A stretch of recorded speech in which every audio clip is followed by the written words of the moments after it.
SMP Negeri 1 Tanjung merupakan salah satu dari sekian banyak SMP yang ada di Kabupaten Brebes. Berdiri pada tahun 1963, terletak pada wilayah geografis sebelah barat Kabupaten Brebes sejauh 21 km dari pusat kota. Saat itu dipimpin pertama kali oleh Bapak Muhammad Sisaditomo selaku kepala sekolah. Pada tahun 1965, secara resmi SMP Negeri 1 Tanjung mendapat pengakuan dari pemerintah Kabupaten Brebes sebagai sekolah yang pertama kali di Kecamatan Tanjung, Kabupaten Brebes. Di bawah kepemimpinan Ibu Mulyaningsi, SPD MPD, membawa angin segar bagi perkembangan dan pembaharuan kemajuan sekolah. Demi kemudahan dan kelancaran kepemimpinan beliau, didukung pula oleh orang-orang yang berpengalaman dan berkompeten seperti wakil kepala sekolah dan para urusan yang membawahi bidang kurikulum, siswaan, sarana prasarana, dan humas. Kini, SMP Negeri 1 Tanjung lebih memantapkan dan persiapkan diri sebagai sekolah penggerak. Sampai sekarang, SMP Negeri 1 Tanjung memiliki tenaga pendidik 51 orang dan tenaga kependidikan 15 orang, sehingga jumlah keseluruhan 66 orang yang merupakan orang-orang yang bersama-sama memajukan SMP Negeri 1 Tanjung. SMP Negeri 1 Tanjung memiliki visi generasi unggul, berkarakter, berintak, dan berwawasan luas.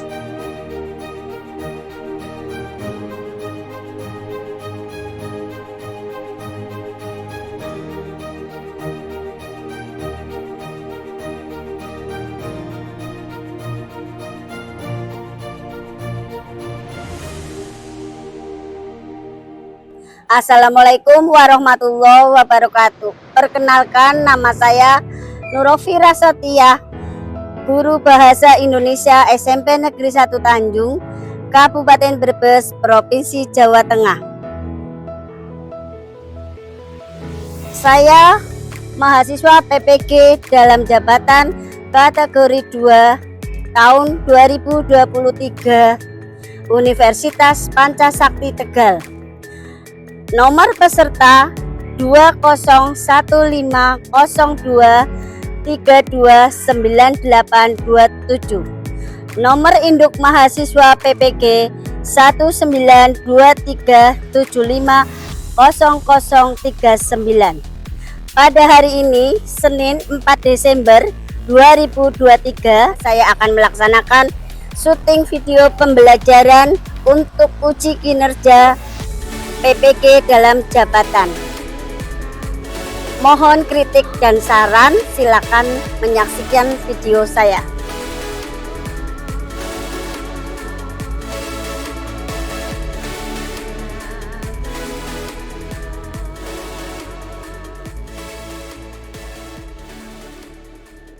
Assalamualaikum warahmatullahi wabarakatuh. Waalaikumsalam warahmatullahi wabarakatuh. Bagaimana kabar kalian hari ini? Baik. Alhamdulillah. Sehat? Sehat. Masih semangat? Masih. Pada pagi hari ini pembelajarannya tentang unsur pembangun teks cerpen. Tapi sebelum pembelajaran dimulai, kita berdoa supaya dalam pelaksanaan pembelajaran hari ini berjalan lancar. Ibu Dun, ya, Ketua kelas 9B, tolong pimpin berdoa. Duduk bersiap. Mari kita berdoa dengan masing-masing. Berdoa dimulai.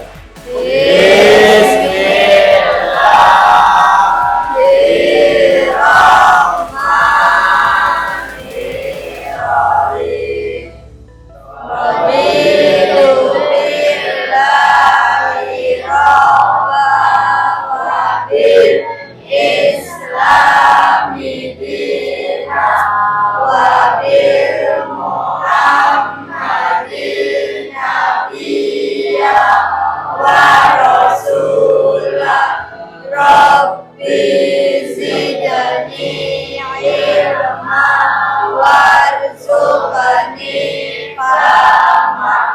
Amin ya Rabbal Alamin. Selesai. Memberi salam. Assalamualaikum warahmatullahi wabarakatuh. Waalaikumsalam warahmatullahi wabarakatuh. Ya, terima kasih Mas Ibadur telah memimpin doa. Hari ini siapa yang tidak berangkat? Alhamdulillah, berarti kalian sehat semua ya. Masih semangat? Masih. Semangatnya mana?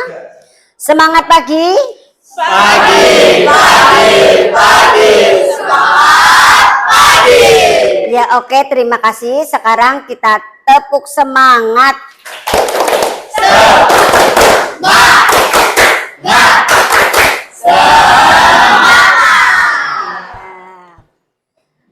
Pada hari ini tadi udah Ibu katakan bahwa pembelajaran hari ini adalah unsur pembangun teks cerpen.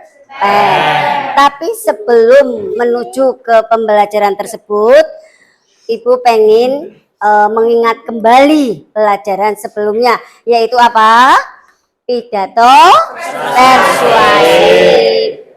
Apa sih pidato persuasif? Saya, Bu. Ya, silakan Wira. Pidato persuasif merupakan pidato yang membujuk atau mengajak seseorang untuk melakukan apa yang harus dilakukan. Iya, bagus. Ya, bagus. Tepuk tangan. Ya. Setelah Wira tadi menguraikan apa itu pidato persuasif, tentunya ada salah satu ciri dari pidato persuasif. Ada yang tahu apa sih ciri dari pada pidato persuasif? Ciri yang kata yang merupakan bahwa pidato persuasif itu ajakan. Kata apa? Saya, Bu. Iya. Ayolah, marilah, janganlah. Oh, janganlah. Ayo. Ayolah, marilah, hendaklah. Ya, nggak apa-apa ya. Nanti berarti Rizky itu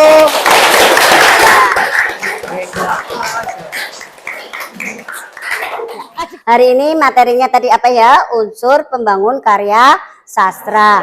Di sini ada 2 unsur karya sastra. Ya. Unsur pembangun karya sastra itu ada berapa? 2.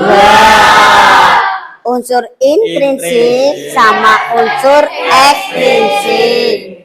Kalau unsur intrinsik itu ada berapa? 6. Yang pertama tema, penokohan, alur, latar. Iya. Dari masing-masing 6 sub itu tentunya ada pengertian masing-masing. Nah, sebelum kalian membuat sebuah cerpen, harus menentukan tema terlebih dahulu. Sebab tema itu ibaratnya kalau orang akan bangun rumah, itu bukan langsung bata, ditata, kemudian naik ke atas, bukan. Tetapi di sini kalau mau bangun rumah itu membuat fondasi terlebih dahulu. Sehingga tema itu ibaratnya kalau pada sebuah rumah itu fondasi. Sehingga kalau kalian akan membuat cerpen itu harus menentukan tema terlebih dahulu. Tema itu merupakan ide atau gagasan pokok yang ada dalam cerita tersebut ya. Nah, tema itu berarti di sini sebelum kalian menulis cerpen harus menentukan tema terlebih dahulu, entah itu berupa satu kata, iya enggak? Ya. Contohnya misalkan waktu kemarin Ibu sudah memberikan contoh tema kebersihan, tetapi dari isi kebersihan itu ternyata kita beri judul dengan kalimat yang berbunyi senjata makan tuan, sehingga pada kesimpulannya tema dan judul itu tidak sama. Kalau tema kita menentukan terlebih dahulu, baru setelah tulisan sudah jadi, baru kalian bisa menentukan judul. Cari kata atau kalimat yang menarik sehingga pembaca itu tertarik untuk membaca. Itu beda antara judul dan tema, ya. Kalau kita akan membuat cerpen, yang kita tentukan tema terlebih dahulu. Tapi setelah tulisan itu sudah jadi, baru kita bisa menentukan judul. Kalau judul tadi syaratnya apa? Cari kalimat atau kata yang menarik supaya orang lain tertarik untuk membaca. Paham dengan tema? Ya. Kemudian yang kedua, penokohan. Penokohan di sini itu tokoh yang ada dalam cerpen tersebut. Ada tokoh yang baik, ada tokoh yang kurang baik, ada juga tokoh yang bisa antara baik dan tidak baik, ya. Di sini ada tokoh yang protagonis, antagonis, tirtagonis. Paham ya? Ya, protagonis yang bagaimana tadi? Ya, kalau antagonis ya. Kalau tirtagonis itu bisa baik, bisa kurang baik, tergantung kondisi, ya enggak? Ya. Nah, ada juga tokoh. Nah, sekarang kalian mungkin tahu penokohan. Bedanya antara tokoh dan penokohan di sini. Kalau tokoh itu pelaku yang ada dalam cerita tersebut. Tapi kalau penokohan, ya, itu karakter tokoh yang ada dalam cerita tersebut. Karakternya berarti mungkin pemarah, penakut, iya enggak? Ya. Jelas enggak? Nah, jelas ya? Ya, nanti kalian bisa terapkan pada pembacaan video cerpen yang berjudul Pohon Keramat. Tapi sebelumnya Ibu selesaikan dulu. Ya, nomor 3 apa? Alur. Alur di sini pengertiannya adalah rangkaian peristiwa dalam sebuah cerita. Alur itu bisa ada alur maju, mundur, bolak-balik. Tahap alur itu bisa ada 2. Yang terdiri dari 3 dan yang terdiri dari 5. Kenapa ada 2? Kalau yang 3 itu lebih singkat. Kalau yang 5 itu diperpanjang. Sebetulnya sih sama saja. Yaitu tahap alur 1 apa? Pengenalan, ya enggak? Ya. Kemudian permasalahan, pertikaian, klimaks dan anti klimaks. Itu yang terdiri berapa? 5. Tapi yang 3, pengenalan, pertikaian, penyelesaian. Sebetulnya kan antara 3 sama 5 itu sama saja. Jelas? Ya, alur itu rangkaian peristiwa dalam sebuah cerita. Kemudian yang keempat, yaitu sudut pandang. Sudut pandang itu pengarang memandang dirinya sendiri masuk dalam cerita tersebut tidak. Sehingga di sini ada 2. Orang pertama dan orang ketiga. Kalau orang pertama berarti pengarang masuk dalam cerita tersebut sebagai pelaku utama. Ya. Kemudian kalau orang ketiga, pengarang di sini tugasnya hanya menceritakan saja, sehingga cerita yang kalian buat itu menggunakan nama orang lain atau kata ganti orang. Jelas? Jelas. Ya. Kemudian nomor 5, ya maaf. Nomor 5 itu latar. Latar itu dari bahasa Jawa. Kalian tentunya taunya latar itu halaman, iya enggak? Iya. Tapi di sini latar di sini adalah tempat terjadinya peristiwa dalam sebuah cerita. Latar di sini ada berapa? Oke, apa aja Naila? Latar waktu, latar suasana, latar tempat.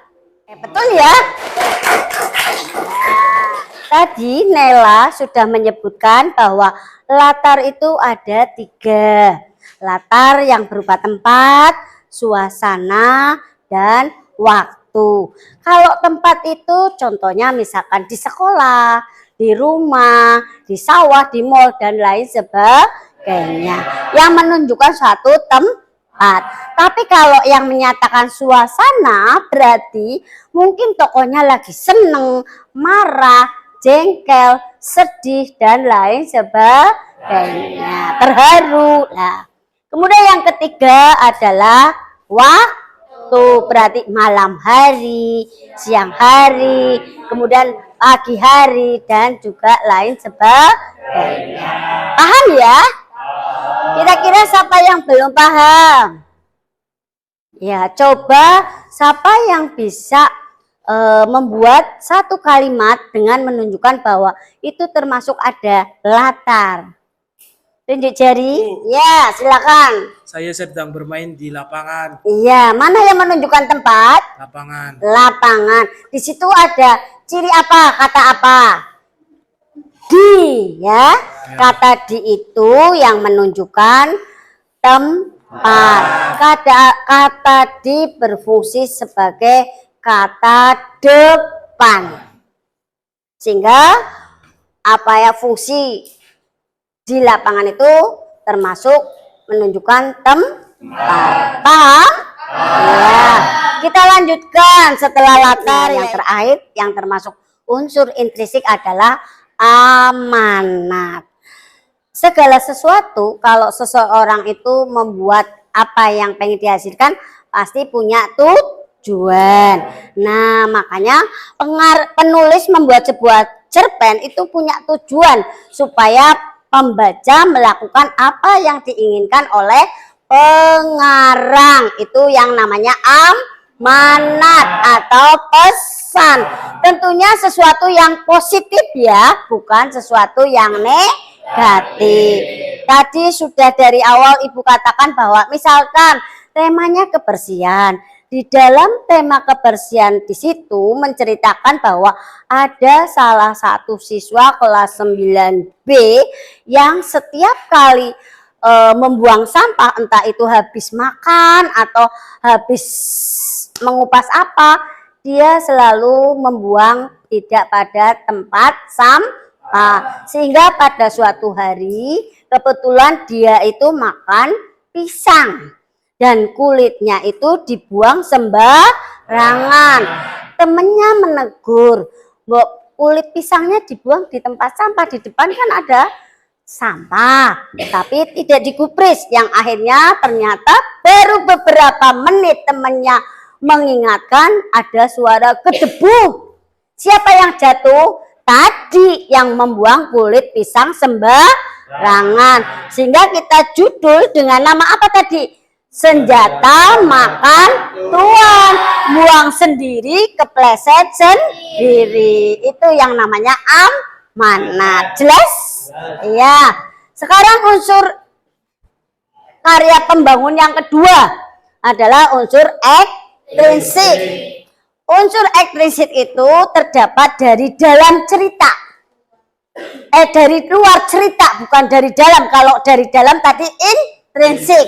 Kalau ekstrinsik itu dari luar, seperti gaya bahasa, budaya, sosial, agama. Contohnya seperti apa, Bu? Ya, dalam kalimat cerita tersebut mungkin pelakunya sedang sedih, sehingga dia mengingat untuk supaya apa yang ia inginkan terkabul. Lalu dia berdoa, "Ya Allah, berilah kami kemudahan dalam mencapai cita-citaku." Nah, itu kalimat tersebut berarti termasuk unsur ekstrinsik bidang apa? Agama. Paham? Ya, lagi yang bahasa.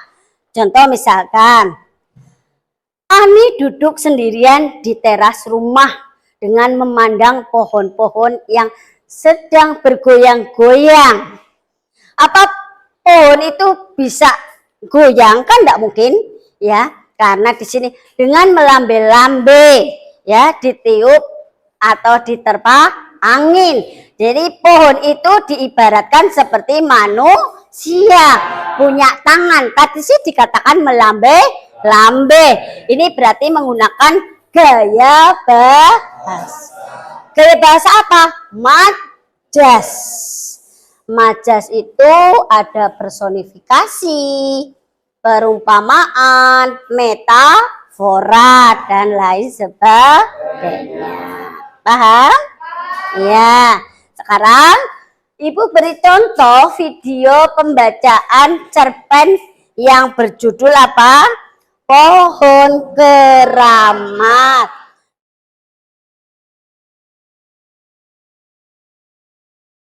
Di sebelah barat kampung ada gunung yang tidak begitu besar. Disebut gunung barangkali tidak tepat karena areanya terlalu kecil. Lebih tepatnya disebut bukit. Tapi penduduk kampung sejak dulu sampai sekarang menyebutnya dengan Gunung Beser. Meski areanya kecil, jangan tanya siapa saja penduduk yang pernah masuk ke dalam Gunung Beser. Mereka akan bergidik hanya membayangkan keangkerannya. Mereka, dari kakek nenek sampai anak-anak, hafal cerita keangkeran Gunung Beser. Konon, saat penduduk Belanda di kampung saya ada seorang maling budiman, seperti Jaka Sambung dari Cirebon atau Robin Hood dari Inggris. Maling budiman itu sering merampok harta milik Belanda atau orang-orang kaya yang tidak loyal kepada rakyat yang menderita. Harta hasil jerahan itu secara diam-diam dibagikan kepada rakyat.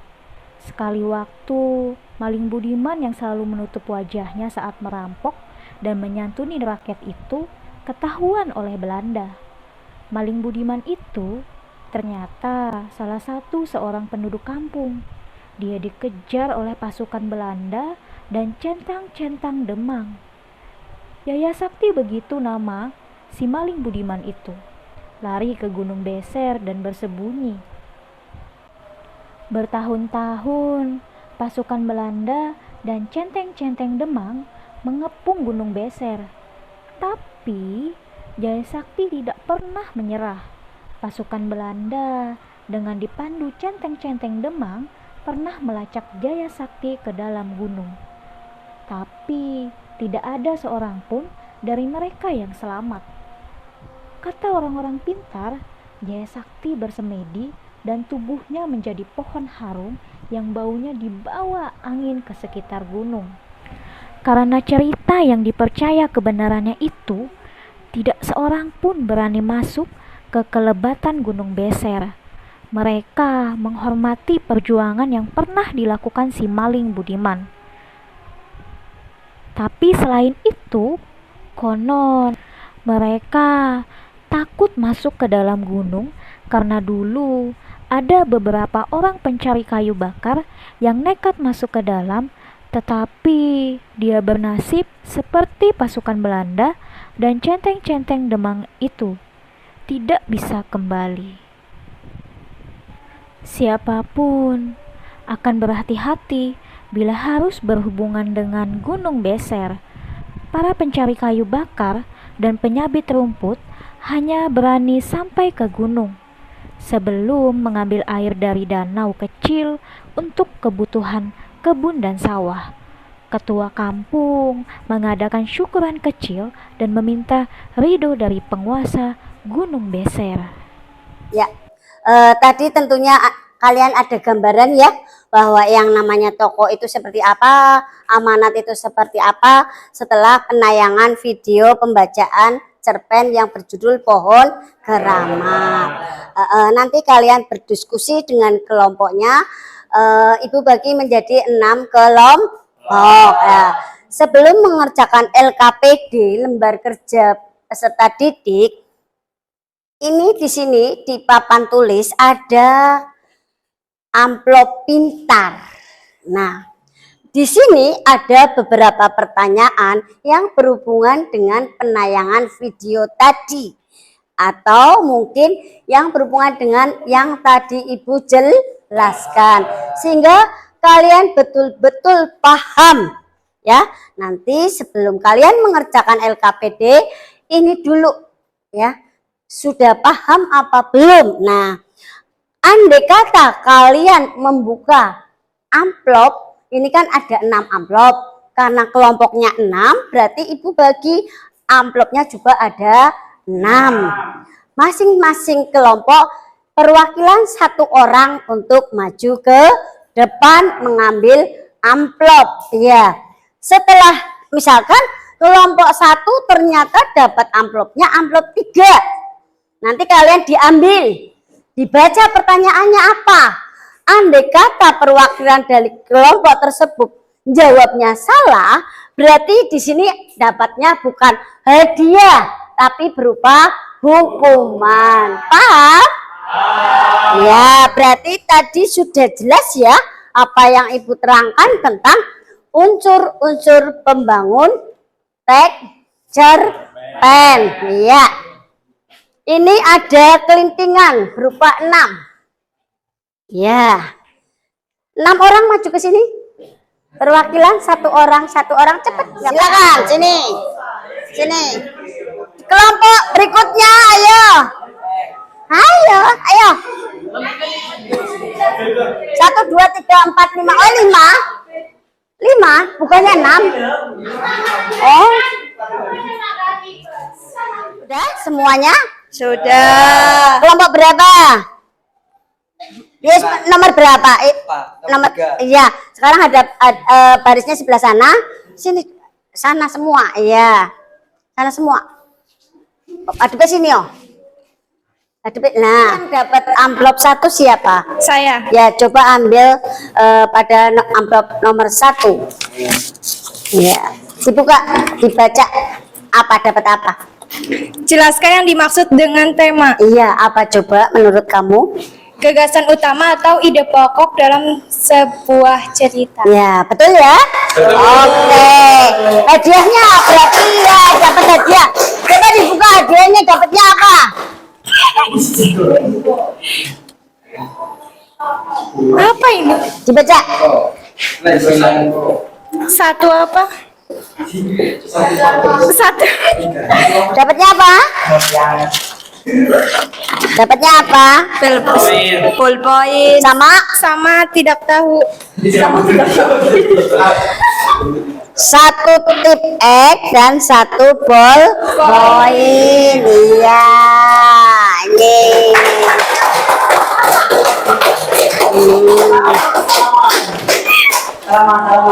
Diriku nomor lorki siapa? Di sini aja nanti. Yang nomor 2, amplop yang nomor 2. Ya.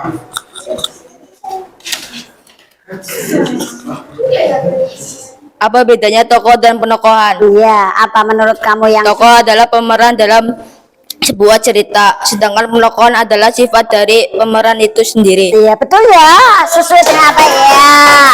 Berarti hadiah apa hukuman? Ya, ambil. Ya, milih hadiah. Apa? Nasi lengko. Nasi lengko. Penghapus sama ballpoint. Nih, ya. Amplop ketiga. Aku. Ya, silakan.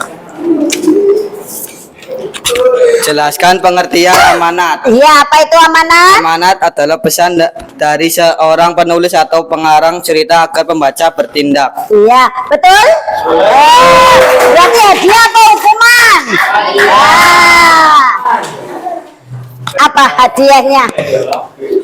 1 pensil dan 1 ballpoint. Iya, 1 pensil, 1 ballpoint. Nih, ya. Amplop keempat.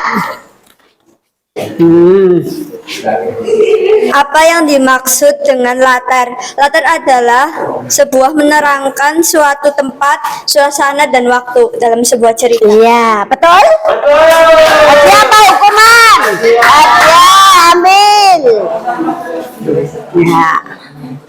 Coklatus dan nabati. Iya, coklatus dan nabati. Nih. Ya. Amplop ke berapa? 5. 5. Jelaskan pengertian alur. Alur adalah rangkaian peristiwa yang disusun berdasarkan hukum sebab akibat kausalitas. Betul? Hukuman apa hadiah? Ambil.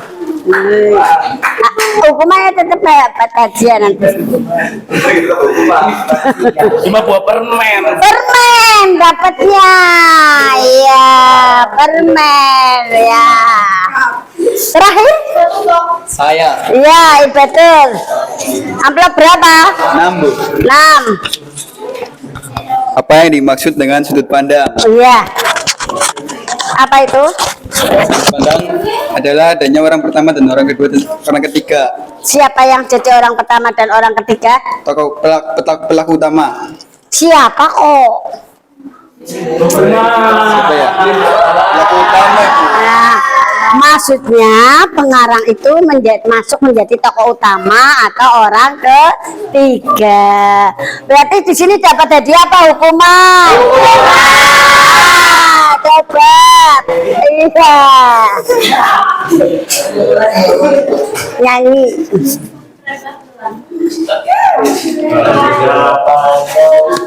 Menyanyikan lagu wajib. Iya, sini. Sekarang Ibatul nyanyi lagu wajib. Garuda Pancasila, akulah pendukungmu, patriot proklamasi, sedia berkorban untukmu. Pancasila dasar negara, rakyat adil makmur sentosa, pribadi bangsaku. Ayo maju, maju, ayo maju, maju, ayo maju, maju. Iya. Untuk yang keenam, perwakilan dari kelompok. Nah, berhubung Ibadur itu tidak mendapat hadiah, ini khusus hadiah dari Bu Guru. Ya, ini untuk nyanyinya bahwa ternyata Ibadur juga hafal dengan lagu wajib, yaitu apa? Garuda Pancasila. Ya ini. Terima kasih, Bu. Ya, silakan semuanya duduk kembali pada tempatnya masing-masing. Kembali ke tempat duduknya masing-masing. Ya. Dari perwakilan kelompok nanti sudah maju untuk menjawab pertanyaan yang ada di amplop pintar. Nah, sekarang sebelum kita menuju kepada lembar kerja peserta didik, Ibu pengen itu dulu, kalian itu masih konsentrasi tidak? Berdiri semuanya. Berdiri semuanya.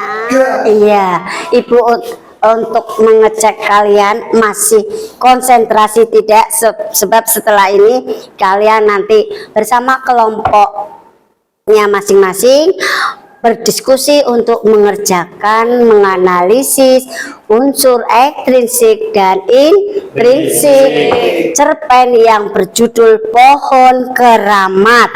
Tapi sebelumnya kita lakukan ice breaking dulu supaya kalian tidak jenuh ya. Masih semangat? Masih. Tangan di atas, tangan ke samping, tangan di atas kepala, tangan ke atas, goyang-goyang. Hop, pegang kepala, pegang temennya.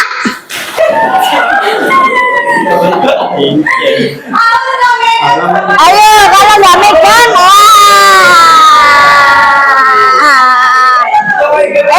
megang itu, dia nggak megang. Megang. kalian melihat penayangan pembacaan video cerpen yang berjudul apa tadi? Pohon Keramat. Nah, nanti Ibu bagi lembar kerja peserta didik mengerjakannya berkelompok. Jadi diskusi, bukan individu ya. Ya, ini Ibu bagi sesuai seperti apa yang kalian lihat pada penayangan. Ya, nanti tiap kelompok maju untuk mempresentasikan hasil. Ya, silakan. Jangan. Yang belum dapat siapa?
Nah, sekarang LKPD-nya sudah selesai, Ibu ambil untuk mempresentasikan. Kelompoknya Nela atau Wira maju ke depan untuk mempresentasikan. Silakan cepat, ayo.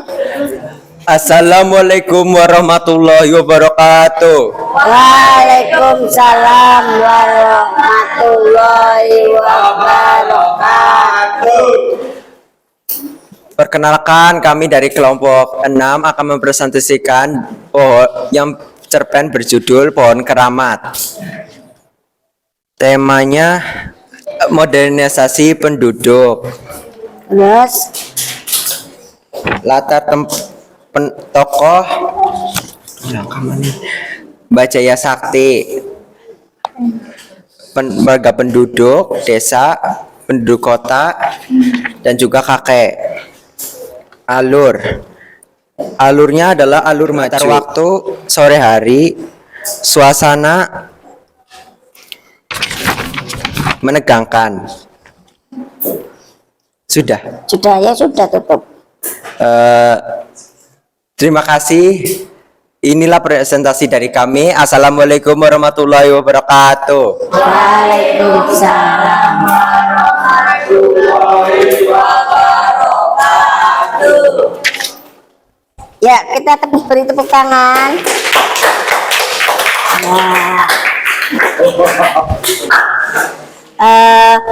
Kalian sudah mengerjakan lembar kerja setelah melihat penayangan cerpen yang berjudul Pohon Keramat. Sekarang kalian lihat lagi, tetapi cerpen yang sudah difilmkan. Ya, itu bukti bahwa cerpen itu bisa dijadikan film ya, untuk memberikan contoh dalam kehidupan kalian sehari-hari. Sebentar saja boleh untuk sebagai penutup ya. Sehingga kalian itu cerpen itu seperti ini. Berarti kalau saya membuat cerpen harus menggambarkan yang ada dalam kehidupan. Ya, sebentar. Ini judulnya Ayah Aku Ingin Sekolah. Makanya kalian itu yang sudah sekolah jangan males-malesan, harus tetap selalu berangkat. Ada beberapa bagian anak yang pengen sekolah aja, pengen sekolah. Paham ya? Ya, ini.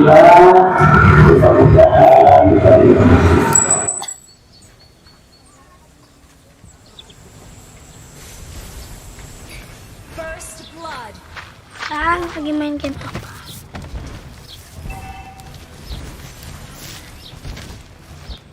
Abi, kenapa kamu kesini? Kan kita gak bakal main sama kamu. Ya, aku juga gak mau main sama kamu, soalnya kamu gak sekolah.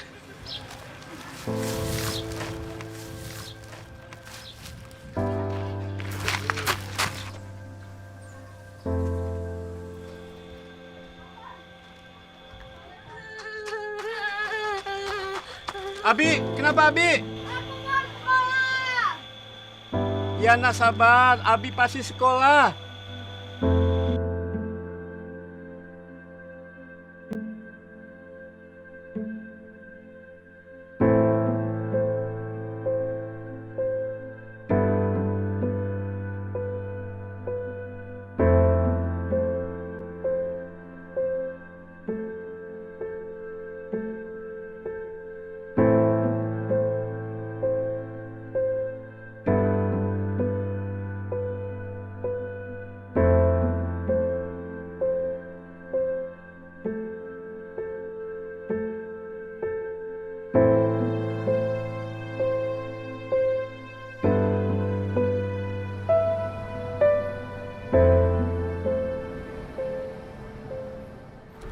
Alhamdulillah, mudah-mudahan bisa lulus.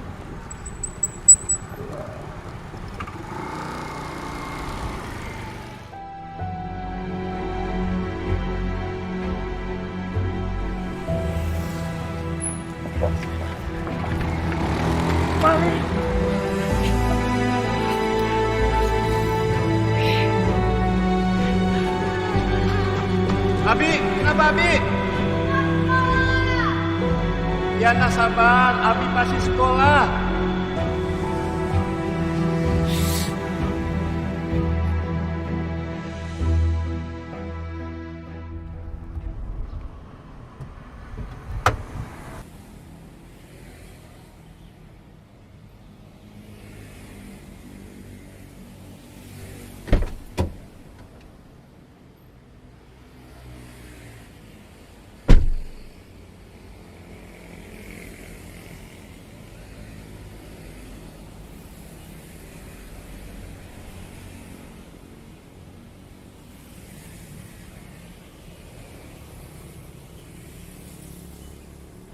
Nah, nggak apa-apa ya, naik beca ya. Ya gak apa-apa.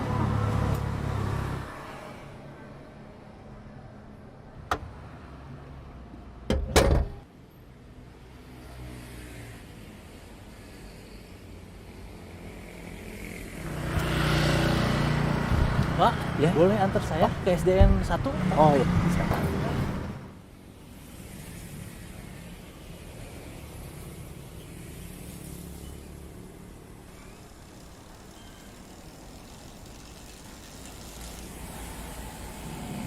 Nah, nanti di sekolah harus rajin ya. Sekolahnya harus pintar ya. Harus berbakti kepada guru ya. Nanti udah besar bisa berguna buat bangsa dan negara ya. Oke?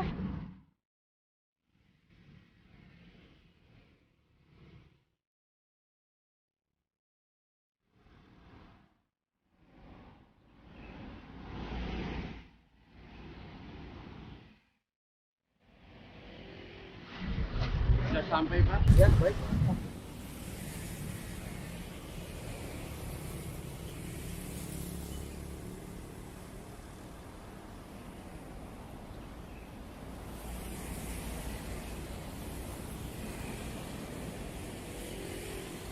Abi, semoga Bapak bisa mengantarmu sekolah seperti Bapak dan anak itu.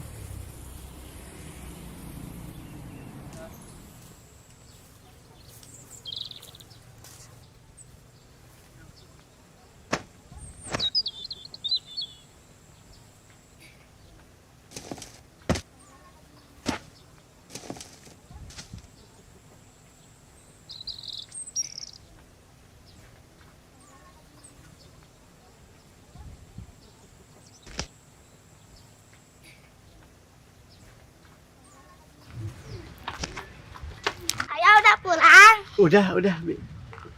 Sayang. Yuk, masuk.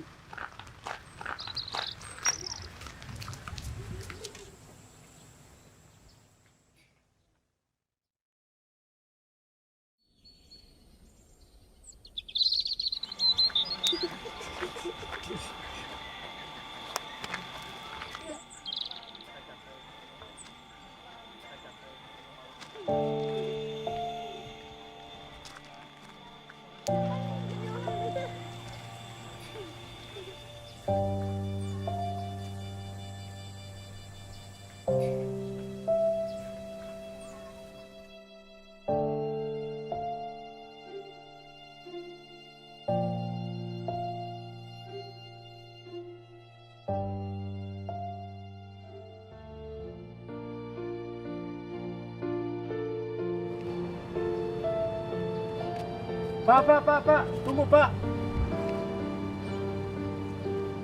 Maaf Pak, kemarin saya yang mengantarkan Bapak dan anak Bapak pakai beca Pak. Oh iya yang nganter anak saya ya Pak ya kemarin ya. Ya ada apa Pak? Kemarin saya mencari-cari Bapak, cuma Bapak ternyata sudah pulang. Ada apa Pak? Ini Pak, saya menemukan ini pasti punya Bapak Pak. Oh alah iya, Coba cek, Pak. ini saya nyari-nyari ini dari kemarin ini Takut Pak. ada yang hilang Pak.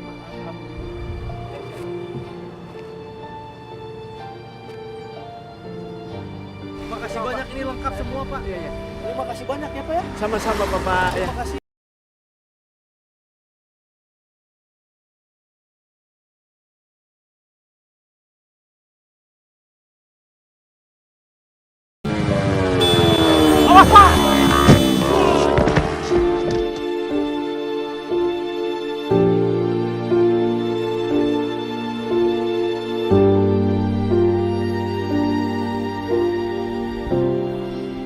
Ayah, kalau sakit, Abi nggak bisa sekolah dong.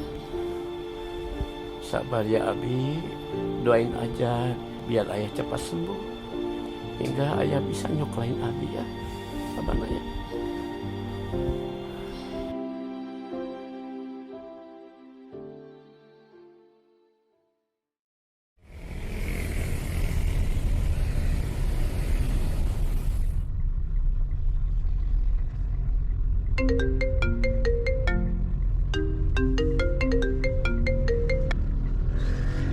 Halo, selamat siang. Ya, selamat siang. Dengan siapa ya Pak? Pak, saya Rudi. Apakah betul ini dengan Bapak Riano, Kepala Sekolah dari SDN 01? Ya, betul. Saya mau ngebahas kurikulum semester depan. Kira-kira bisa kita diskusikan kapan ya? Oh iya betul. Jadi untuk sekarang saya ada keperluan mendadak. Saya mohon waktu. Mungkin di pertemuan berikutnya kita bahas ya Pak ya. Oh gitu ya Pak. Paling nanti saya hubungin lagi ya Pak. Terima kasih Pak. Baik, sama-sama Pak.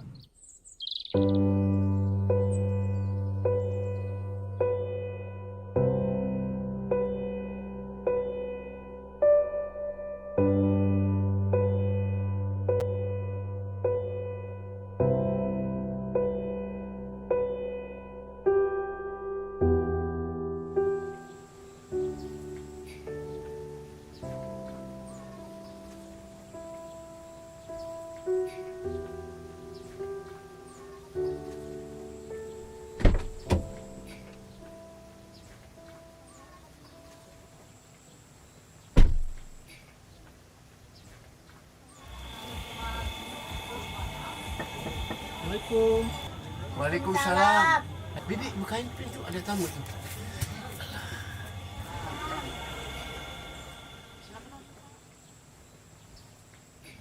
Bagaimana Pak keadaannya sekarang? Alhamdulillah sudah membaik Pak. Alhamdulillah. Maksud saya kedatangan ke sini, saya pertama mau menjenguk Bapak. Terima kasih. Kedua, saya mau memberikan alat perangkat sekolah untuk Abi.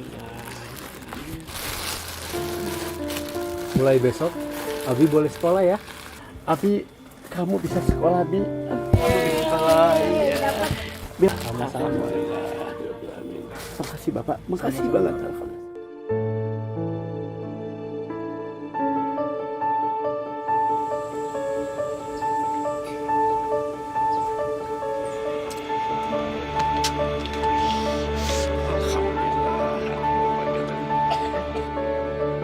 Abi!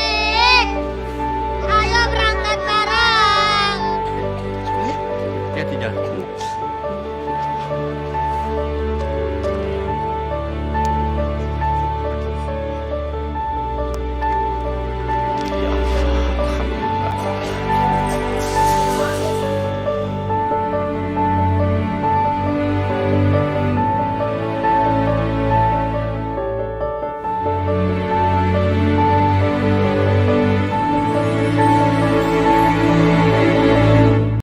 Sebelum Ibu mengakhiri pembelajaran hari ini, bagaimana pembelajaran hari ini anak-anak? Senang? Bagaimana? Senang? Ada yang tidak senang? Senang berarti ya? Berarti besok kita lanjutkan untuk materi berikutnya. Sebelum Ibu akhiri, marilah kita berdoa terlebih dahulu. Ibadur, tolong kamu pimpin. Iya. Stop. Duduk bersiap. Mari kita berdoa dengan masing-masing. Berdoa dimulai.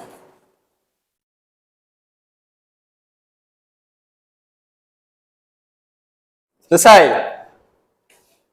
Memberi salam.